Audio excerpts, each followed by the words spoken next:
నేను హాస్పిటల్లో నర్సుగా డ్యూటీ చేస్తున్నాను. అయితే మాకు నైట్ డ్యూటీస్ కూడా ఉంటాయి.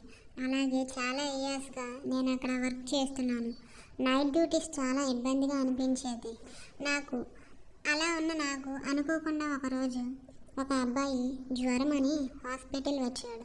అప్పుడు నన్ను అక్కడ చూసిన రోజు నుంచి నా కోసం రోజు ఏదో ఒక కారణంతో నన్ను చూడటానికి ఎవరెవరినో తీసుకొని వచ్చేవాడు.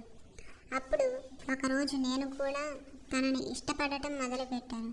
ఆ రోజు నుంచి నేను డ్యూటీ సెలవు దొరికినప్పుడంతా మా ఇద్దరం కూడాను హాయిగా టైం స్పెండ్ చేసేవాళ్ళం. అయితే ఆ రోజు నైట్ డ్యూటీ. నేను ఇష్టపడిన అబ్బాయి మాత్రం ఆ రోజు హాస్పిటల్లో జాయిన్ అయ్యాడు. ఆ వార్డెన్లో ఆ అబ్బాయి తప్ప వేరేవారు లేరు. నేను కూడా ఖాళీగా ఉన్నాను. అప్పుడు నైట్ టైం అవుతుంది. అయితే నేను తనకి ఇంజెక్షన్ చేయడానికి వెళ్ళాను.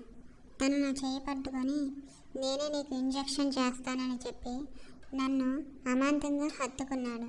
ఎవరూ లేకపోవటంతో తను నా అందాలను ఆస్వాదిస్తున్నాడు. అయితే నేను కూడా కోఆపరేట్ చేస్తున్నాను. మా ఇద్దరి మధ్యన ఈ యుద్ధం తెల్లవారే వరకు జరుగుతూనే ఉంది. ఆ తర్వాత నేను డ్యూటీ నుంచి ఇంటికి వెళ్ళిపోయాను. తను కూడా డిశ్చార్జ్ తీసుకొని ఇంటికి వెళ్ళాడు. ఇలా ఎప్పుడు ఎలా కావాలన్నా ఇలా ఎంజాయ్ చేసేవాళ్ళం. ఇలా మా లైఫ్ సాగుతుంది. హ్యాపీగా ఎంజాయ్ చేసుకొని ఒక మంచి టైం చూసుకొని పెళ్ళి కూడా చేసుకున్నాం.